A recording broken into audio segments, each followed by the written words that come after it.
And on this conception, this great revolution is where we find our templates for the best philosophical activity then.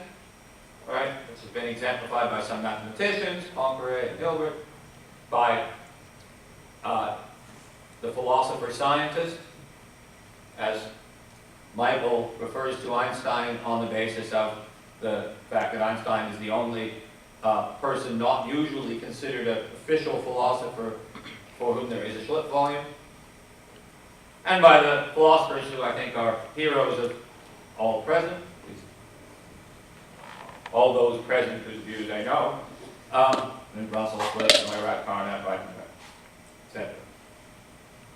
They collectively revised the consequences of the previous great moment in the history of philosophy on this basis, the Hume-Kant dialogue. All right, so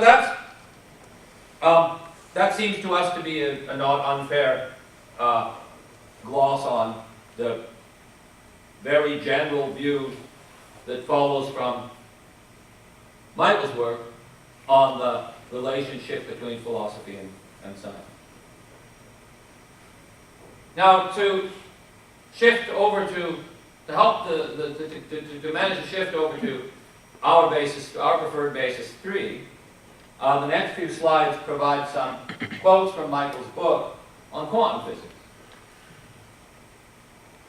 Michael calls quantum physics, quote, a fundamental theory of modern mathematical physics, and certainly the most empirically successful one so far, where a precise mathematical framework or structure is used to represent a corresponding system of physical entities. That seems entirely just to us.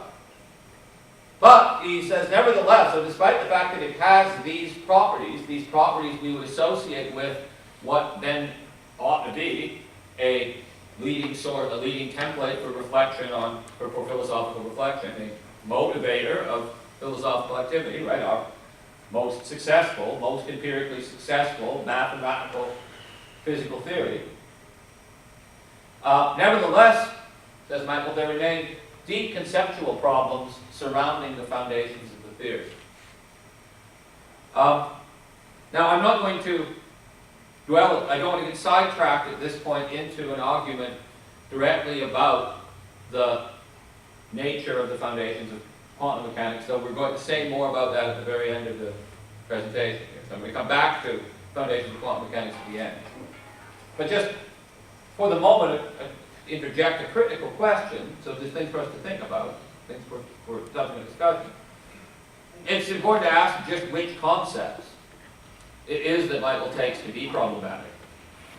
I mean, everybody's familiar with the idea that quantum physics is weird, right? Quantum physics says the world's very, very strange, right? But that's not necessarily a conceptual problem.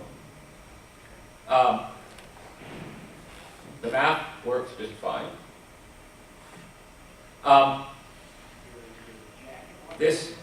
One can say this has yielded new concepts for us, right? Wave-particle duality, entanglement. One can't really think about these concepts non-mathematically, but it's open to ask just how, to the extent one is used to the mathematics, how difficult is it to think with these concepts?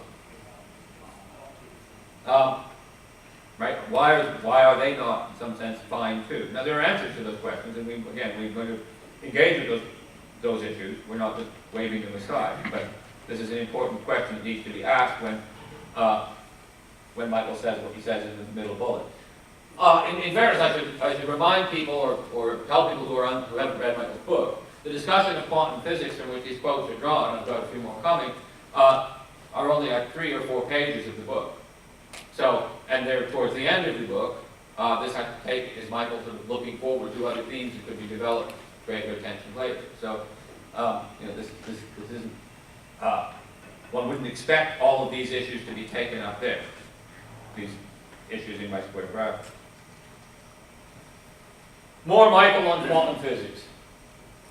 Unlike the case of Einstein's appeal to preceding 19th century philosophical debates concerning the problem of absolute versus relative motion and the foundations of geometry, for example, appeals to philosophical ideas in the interpretation of quantum mechanics have not invoked ongoing traditions of meta-scientific reflection that are intimately intertwined with the pre-revolutionary conceptual situation actually addressed for the creation of the new paradigm. This, Michael says, is an unfortunate fact. It's too bad the philosophers didn't make, as he puts it, timely interventions of the right sort. We'll argue why that didn't happen. But it's an unfortunate fact. He wishes the philosophers had been up to the job or had been on duty. Right? The unfortunate fact is that quantum mechanics has simply not been integrated with an ongoing scientific tradition at the philosophical level at all. At all. Right? So it's just dangling out there. That I take it as. So it's not just strange. It's not just weird in the everyday sense in which everyone calls it weird. It's really quite deep strangeness about it. And then here is Michael on quantum physics and philosophy. Einstein's work, he says, was intimately involved with the creation of a new tradition of meta-scientific reflection, the logical appearances tradition. So far, however, quantum theory has had no similar impact on the ongoing practice of philosophy as a discipline. We certainly think the second half of that is largely right, at least outside the philosophy of physics. I mean, there's of course a kind of slightly, largely closed, or pretty closed, philosophy of physics community that thinks obsessively about quantum mechanics. Quantum mechanics has certainly had an impact on them, but they've had relatively little impact on the rest of philosophy. Michael then speculates that perhaps this is why we've had difficulty constructing a grand unified theory, right? Unifying gravitation with quantum theory. Now this seems to us to be a bit of a stretch, right? Right? It's not as if we've lacked concepts or ideas with which to think about what a grand unified theory might be like. Indeed, there's a plethora of proposals out there which are conceptually quite rich.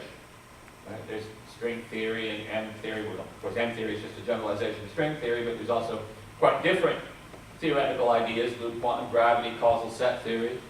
Right? These are, again, quite conceptually rich things. Again, you have to be deep into mathematics to have any conceptual handle on what's going on with them. But we haven't just been sort of blankly staring at quantum theory and gravitation and scratching our heads. Well, desperately hoping some concepts would come along to help us think. So, I mean, it's possible. This is hardly a knockout argument against Michael's claim. Frankly, there are probably quite plausibly other reasons why constructing a gut has been so difficult.